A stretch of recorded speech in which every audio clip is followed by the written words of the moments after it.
Mi familia organizó una gran fiesta cuando mi hermano menor se graduó de la secundaria, pero cuando yo me gradué de la universidad, apenas se presentaron, no trajeron regalos y actuaron como si fuera un extraño. Me llamo Leo. Ahora tengo 22 años, pero esta historia comienza hace poco más de un año, el día que me gradué de la universidad. Se suponía que debía ser uno de esos días que recuerdas por el resto de tu vida, del tipo que se enmarca en fotos y se cuenta en futuras cenas familiares. Pero cuando creces en una casa donde tu existencia se siente más como ruido de fondo que como algo digno de celebrarse, las expectativas tienden a encogerse. Aún así, pensé que tal vez, solo esta vez, vendrían por mí. Mi hermano menor, Marcus, se había graduado de la secundaria el año anterior y lo celebraron a lo grande. Rentaron un salón de banquetes para toda la noche. Contrataron a un fotógrafo que lo siguió como si fuera de la realeza. Mi papá dio un discurso emotivo sobre lo orgulloso que estaba del hombre en el que Marcus se estaba convirtiendo. Y la noche terminó con mis padres entregándole una elegante caja. Dentro había un reloj de pulsera plateado con su nombre completo grabado en la parte posterior. Todos aplaudieron como si estuvieran presenciando una coronación real. En mi graduación, de universidad, no de secundaria, recibí un mensaje de texto esa mañana en el chat familiar. Estaremos allí, no te preocupes. Esa debió ser mi primera señal. Técnicamente sí vinieron, mi mamá, mi papá, mi tío Brian y mi tía Cheryl. Marcus no vino, estaba cansado de una noche larga. Sin flores, sin fotos, ni siquiera un globo. Se sentaron rígidamente en la parte de atrás, apenas aplaudieron cuando dijeron mi nombre, y cuando me acerqué después, todos se quedaron ahí parados incómodamente, como si yo fuera un extraño en mi propia ceremonia. Mi papá me entregó una tarjeta con una imagen genérica de un birrete de graduación y dijo: «Toma, de parte de todos, felicidades». Luego me dio una palmada en la espalda y añadió, con esa risa seca que usa cuando cree que está siendo gracioso: «Qué suerte tienes de que nos acordáramos». No me reí, ni siquiera sonreí. Solo lo miré. Fue entonces cuando el tío Brian, que siempre ha sido rápido en decirme que soy sensible, murmuró: «Siempre has sido tan desagradecido». Fue el tipo de momento en el que el tiempo no se congela, pero tú sí. Todos los demás siguieron adelante. Mi mamá empezó a buscar algo en su bolso, mi tía estaba revisando su celular y mi papá ya se había girado como si nada hubiera pasado. Miré la tarjeta en mi mano. Nadie la había firmado. Así que tomé mi diploma, me di la vuelta y caminé directamente hacia mi coche. No dije una palabra, no miré atrás. Conduje hasta que el campus universitario desapareció por el retrovisor, y luego me detuve, apagué el teléfono y me senté en silencio. Ese tipo de silencio que se te posa en el pecho como una manta de plomo. No lloré, no grité, simplemente me quedé en blanco. Verás, esto no fue un simple descuido aislado. Esto había estado acumulándose por años. Yo era el mayor, pero nunca el favorito. Marcus era el niño de oro, estrella del fútbol, naturalmente carismático, siempre el que todos elogiaban. ¿Y yo? Yo era el serio, el callado, el que se quedaba en casa a estudiar mientras Marcus iba a fiestas. Mis logros siempre eran recibidos con un buen trabajo, ¿y ahora qué? Mientras que Marcus recibía certificados enmarcados y sorpresas con helado por sacar una B- en geometría. Solía decirme a mí mismo que no importaba, que algún día, si trabajaba lo suficiente, si obtenía las notas correctas, si conseguía el trabajo adecuado, por fin me verían, por fin estarían orgullosos. Pero ese día, sentado en mi coche con una tarjeta sin firmar y un diploma que nadie siquiera pidió ver, dejé de creer en ese algún día. Esa noche mi teléfono vibraba sin parar. Cuando finalmente lo encendí, tenía llamadas perdidas, mensajes de voz, textos que iban desde «¿Estás bien?» hasta «¿Estás exagerando?». Ignoré todos hasta la medianoche, cuando vi un mensaje de la tía Cheryl. «¿Qué les dijiste? Tu madre está llorando y nadie se habla». Eso me hizo detenerme. No había dicho nada. No respondí. Todavía no. Al día siguiente, me levanté temprano y conduje al parque cercano. Hay una colina desde donde se ve toda la ciudad, y me senté allí con un termo de café simplemente tratando de decidir qué hacer. No estaba enojado, al menos no de esa forma de gritar y azotar puertas. Estaba cansado de ser siempre la segunda opción, cansado de fingir que una palmada en la espalda puede sustituir el amor, cansado de que me dijeran que debía estar agradecido por las sobras, mientras Marcus tenía el buffet completo. El silencio de mis padres duró 3 días. Luego al cuarto me llamó Marcus. No contesté. Llamó de nuevo, luego otra vez y luego un mensaje. «Oye, mamá está perdiendo la cabeza. ¿Puedes decirles dónde estás?» Tampoco le respondí. En cambio, empecé a planear algo. Verás, ellos aún no lo sabían, pero ya me habían ofrecido un trabajo. No se los había contado. Era en otro estado, con un salario decente, gran potencial de crecimiento y lo más importante, lejos. Pero eso no era todo. También había estado ayudando tras bambalinas con algunas finanzas. Las de mis padres. Luchaban más de lo que admitían. Y en los últimos años, silenciosamente había empezado a cubrir parte de sus gastos. Algunos pagos de la hipoteca por aquí, un seguro de auto vencido por allá. No era mucho cada vez, pero más de una vez mantuve las luces encendidas. Nunca dijeron gracias, yo nunca lo pedí. No lo hacía por deber, era costumbre, culpa, esperanza de que tal vez, solo tal vez, lo notarían. La esperanza murió el día que me dijeron que tuve suerte de que se acordaran. No les dije que había dejado de pagar, así que esperé y esperé hasta una semana después. Mi mamá llamó, no para disculparse, no para preguntar cómo estaba, sino para decir: Leo, ¿pasó algo con la hipoteca? Recibimos un aviso. ¿Estás seguro de que enviaste el último pago? Miré la pantalla, con el pulgar sobre el botón de respuesta, y entonces escribí: tuvieron suerte de que me acordara, ¿no? Luego apagué el teléfono otra vez. ¿Y qué pasó después? Ahí es donde se pone interesante. La caída no fue de golpe, eso habría sido demasiado fácil. No, empezó lento, como una gotera en el techo que finges que no está ahí hasta que todo se derrumba. Cuando volví a encender mi teléfono 2 días después, era como si alguien hubiera activado una alarma en el chat familiar. Mi mamá había enviado un muro de mensajes, empezando con un tono educado y confundido. Hola cariño, creo que el pago no pasó. Quizás fue un error del banco. Luego se volvió más frenética. Leo, por favor llámame. Esto es serio, dijeron que enviarán otro aviso la próxima semana. Y finalmente, el reproche pasivo-agresivo. No puedo creer que le hagas esto a tus propios padres, después de todo lo que hemos hecho por ti. Casi me reí con esa última parte. ¿Todo lo que han hecho por mí? ¿Cómo qué? ¿Una tarjeta de la sección de rebajas y una palmada en la espalda? ¿Una vida entera de ser comparado con Marcus como si yo fuera una copia barata que nunca estuvo a la altura? No respondí. El siguiente mensaje fue de Marcus. Hermano, ¿estás ignorando a toda la familia? Solo llama a mamá, está destrozada. Aún así, guardé silencio. Y entonces comenzó el verdadero colapso. Ese fin de semana, me llamó el prestamista hipotecario. Técnicamente, la cuenta seguía a mi nombre, ya que los ayudé a refinanciar como cofirmante. Mis padres tenían mal crédito en ese entonces, y yo ofrecí, ingenua y estúpidamente, firmar como codeudor. No habrían podido hacerlo sin mí, y ahora que había dejado de pagar, estaban enfrentando las consecuencias de las que los protegí durante años. No contesté la llamada del prestamista, pero sí respondí cuando volvió a llamar la tía Cheryl. No gritó, no me regañó. Solo preguntó suavemente: Leo, ¿qué pasó?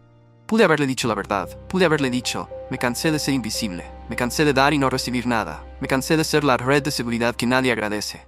Pero en su lugar dije: pregúntales a ellos, y colgué.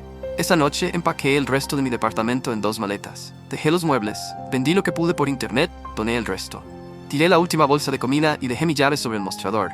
El camión de mudanza ya se había ido esa mañana con las pocas cajas que decidí conservar. No le dije a nadie a dónde iba, ni siquiera a mis amigos de la universidad. Simplemente me fui.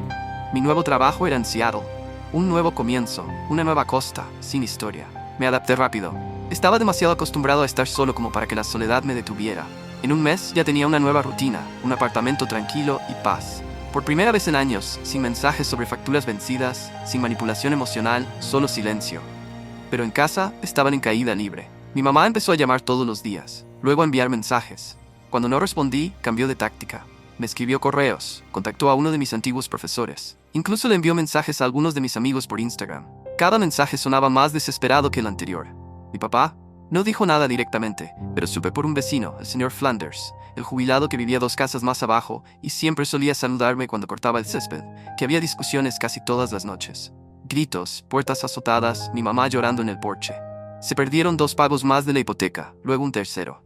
Finalmente, llegaron avisos de ejecución hipotecaria. No estaba tratando de destruirlos, no planeé que llegara tan lejos, pero tampoco iba a seguir siendo su escudo humano. La gota que colmó el vaso llegó en forma de una carta.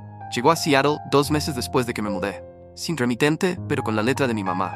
Dentro, 2 páginas. Una era una foto mía a los 6 años, sosteniendo una nave espacial del Lego con una sonrisa enorme. La otra era una nota. No sabemos qué hicimos mal. Si fuimos muy duros contigo, no fue nuestra intención. Solo creímos que eras fuerte, más fuerte que nosotros. Lo siento, por favor, vuelve a casa o al menos dinos dónde estás. Con amor, mamá. Me quedé con esa carta durante horas, la leí, la releí, y por primera vez en mucho tiempo lloré. No porque la perdonara, sino porque finalmente lo notó. Por una vez, vio la grieta que ayudó a crear. Y entonces, casi como si el universo hubiera estado esperando ese momento, percibí una llamada de un número desconocido. Contesté.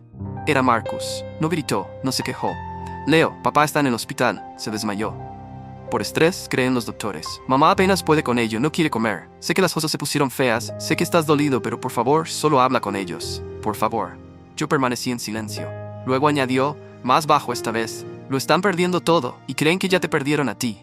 Y fue ahí cuando me di cuenta de algo. No me estaban perdiendo, me habían perdido hace mucho tiempo. Solo que nunca lo notaron hasta que la red de seguridad desapareció. Miré por la ventana hacia el horizonte de la ciudad, hacia el espacio que había construido sin ellos, y susurré, más para mí mismo que para nadie. Solo lo notaron cuando me fui. Marcus seguía esperando mi respuesta. No respondí de inmediato. Marcus se quedó en la línea, en silencio del otro lado, probablemente esperando que solo estuviera reuniendo mis pensamientos. Pero no era así. Estaba ahí sentado, mirando mi reflejo en la ventana, esa versión cansada y más vieja del niño por el que alguna vez se olvidaron de aplaudir. Finalmente dije, ¿está en el hospital? Marcus exhaló como si acabara de romper el hielo de un lago congelado. Sí, presión alta, estrés, quizás algo con el corazón. Todavía le están haciendo pruebas. Se desplomó en la cocina. Mamá lo encontró. Esperé unos segundos. ¿Está bien? Ahora lo tienen internado por la noche. Mamá está con él, no se ha apartado de su lado. Pude imaginarlo. Ella llorando en una esquina, limpiándose la cara con un pañuelo arrugado sacado del fondo de su bolso, aferrándose a la pulsera del hospital como si fuera un rosario, y mi papá intentando hacerse el fuerte en una cama de hospital rígida, probablemente actuando como si todo esto fuera una casualidad, como si nada estuviera relacionado con años de negación, presión y de depender de un hijo al que nunca le hicieron espacio. Marcus seguía hablando, con la voz baja ahora. Mira, entiendo que se equivocaron, ¿de acuerdo? En serio. Se equivocaron contigo, Leo. Ni siquiera lo vi hasta que te fuiste. Todo simplemente se desmoronó. Casi dije algo sarcástico, algo mordaz como, sí, la vida sin un felpudo es difícil. Pero no lo hice. En lugar de eso dije, lo viste, simplemente no te importó. Se quedó callado, ese comentario dio en el blanco. Luego dijo, tienes razón. Así de simple, sin defensa, sin excusas. Debí haber dicho algo, debí haberlo notado. Supongo que me gustaba ser el favorito, no quería agitar las aguas. Había esperado mucho tiempo para escuchar eso, más del que me di cuenta. Pero el problema era que eso no arreglaba nada. La cicatriz seguía ahí, cosida a través de demasiados años de cumpleaños decepcionantes, reconocimientos perdidos y comparaciones constantes. Dejé que el silencio se mantuviera entre nosotros un poco más antes de preguntar, ¿por qué me llamas realmente, Marcus? Hice una pausa. No lo sé, tal vez pensé que si alguien podía calmarlos, eras tú. Están asustados, papá está asustado y mamá no para de decir tu nombre como si fuera una oración. Cree que si regresas, las cosas empezarían a tener sentido otra vez. Esa parte casi me hizo reír. ¿Ahora yo era su solución? Dije. ¿Cree que decir mi nombre mantendrá las luces encendidas? ¿Cree que acordarse de mí ahora pagará la hipoteca? No respondió, así que seguí. ¿Quieres saber por qué me fui? No solo por la graduación, ni por los años siendo el coro de fondo en el acto en solitario de Marcus. Me fui porque finalmente vi la verdad. Nunca me vieron, no como persona, solo como un rol. Yo era el responsable, el callado, el que podían usar como apoyo y luego olvidar. Solo valía cuando era útil. Podía oír su respiración al otro lado. Ya no discutía, estaba escuchando. El día que me gradué continué. Me di cuenta de que no se habían olvidado de darme un regalo. No se habían olvidado de celebrar. Recordaron exactamente lo que pensaban de mí, y esa tarjeta genérica, esa palmada en la espalda, fue lo más claro que han dicho jamás. Otra larga pausa, luego Marcus, con una voz que apenas sonaba como él, susurró. ¿Y ahora qué? Y esa era la pregunta que me había estado haciendo durante semanas. ¿Ahora qué? ¿Regreso corriendo a ser el salvavidas emocional de unos padres que solo me notaron cuando dejé de ser su colchón? ¿Dejo que su pánico me arrastre como un pez que arrojaron hace años y que ahora de repente quieren de vuelta? ¿O los dejo ahí, con el peso de la ausencia, con la consecuencia de años de elogiar al hijo equivocado? Así que dije con calma, Ahora aprenden cómo es la vida cuando la persona que olvidaron se convierte en alguien a quien no pueden alcanzar. Marcus no discutió, no rogó, solo dijo, está bien, lo entiendo, pero si cambias de opinión, avísame. Y luego colgó. No lloré, no grité. Me senté en ese momento como en un baño tibio. Fue la primera vez que sentí que me elegía a mí mismo. Al día siguiente, llamé al prestamista hipotecario. Les pedí que eliminaran oficialmente mi nombre de la cuenta.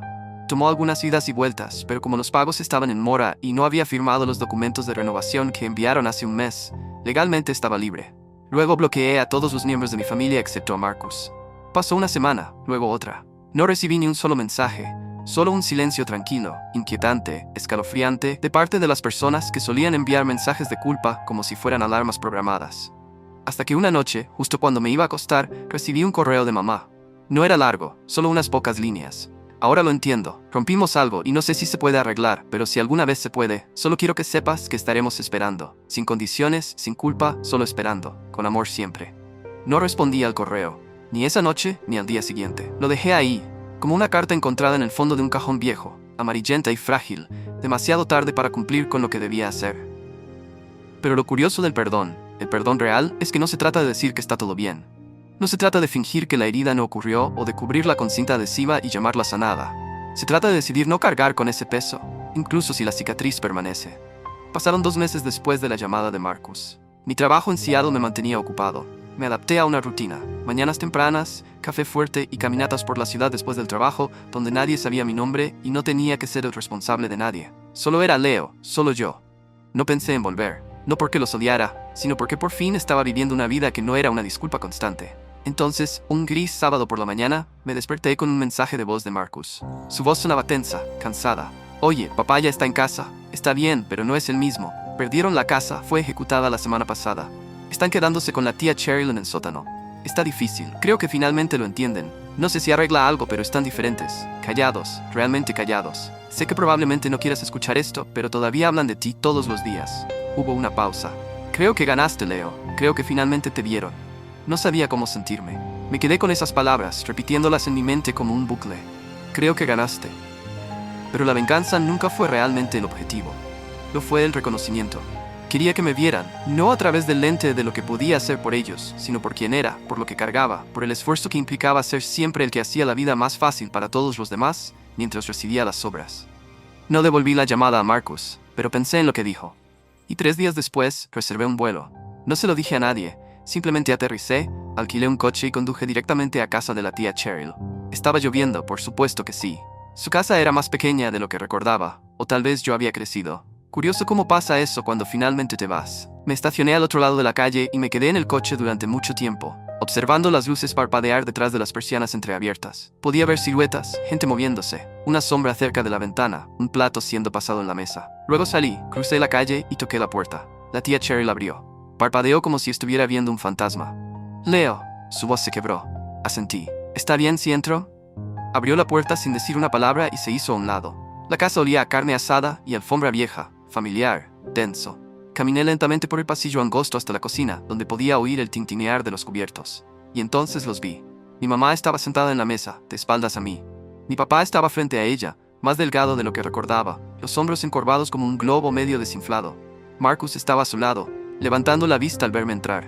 Mi mamá se giró y por un segundo no habló. Nadie lo hizo. Se levantó tan lentamente que parecía no estar segura de si sus piernas funcionarían. Luego en voz baja, Leo. Asentí una vez, no sonreí, no lloré. Solo dije, hola mamá. Se cubrió la boca con las manos. Mi papá no se movió. Sus ojos estaban fijos en los míos, enrojecidos y llenos de algo que no había visto en años. No orgullo, no enojo, duelo. No sabíamos si te volveríamos a ver, susurró mi mamá. Lo sé, dije. Marcus se levantó. Les daré un momento. Salió de la habitación y Cheryl lo siguió, cerrando suavemente la puerta tras ella. Ahora éramos solo nosotros 3. Nadie sabía qué decir. Finalmente mi papá carraspeó. Y no sé ni por dónde empezar. Empieza por el principio, dije. Asintió. Está bien el principio. Miró sus manos. Te fallamos, Leo, de verdad. Eso hizo que mi madre soltara un sollozo. Él siguió con la voz temblorosa. Tratamos tu confiabilidad como permiso para ignorarte. Dependíamos de ti, esperábamos que cargaras con todo, y cuando lo hacías, actuábamos como si fuera simplemente tu obligación. No lo interrumpí, lo dejé hablar. Marcus siempre fue más ruidoso, más visible. Tú eras más callado, más constante. Pensamos que no necesitabas nada de nosotros. Dije, todos necesitan algo. Mi mamá finalmente se acercó, retorciendo las manos. No podemos deshacer lo que hicimos, pero quiero que sepas que ahora lo sabemos. Lo vemos, te vemos. Y no me importa si nunca nos perdonas, solo necesitaba que supieras que lo sentimos. Ahí estaba, no una solución perfecta, no un retroceso mágico, solo verdad. Asentí de nuevo, lentamente. Luego dije algo que no esperaba decir. Los perdono. Mi madre rompió en llanto, la cabeza de mi padre cayó entre sus manos, pero añadí, perdonar no es olvidar. Las cosas no volverán a ser como eran. Ya no soy el hijo que paga las cuentas y carga con la culpa. No soy su segunda opción. No soy su pensamiento de último momento. Ahora solo soy yo. Y si quieren tener una relación conmigo, tiene que ser real, igualitaria, con respeto. Ambos asintieron con fuerza como si les hubieran dado un salvavidas. Hablamos durante horas esa noche, no sobre la hipoteca, ni la graduación, ni siquiera sobre los años de abandono, sino sobre la vida, sobre en quién me había convertido, sobre quiénes estaban finalmente aprendiendo a ser. No me quedé a dormir. Me despedí, abracé fuerte a mi mamá, estreché la mano de mi papá. Sí, la estreché y salí bajo la lluvia. Mientras conducía, con los limpiaparabrisas marcando el ritmo suavemente, sentí algo que no había sentido en años. Ligereza. Libertad. No porque ellos hubieran cambiado, sino porque yo lo hice, porque tracé la línea, me alejé, me mantuve firme.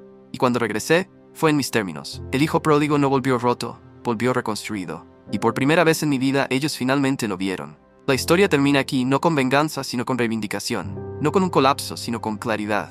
Y a veces esa es la mejor clase de venganza. No verlos caer, sino verlos crecer.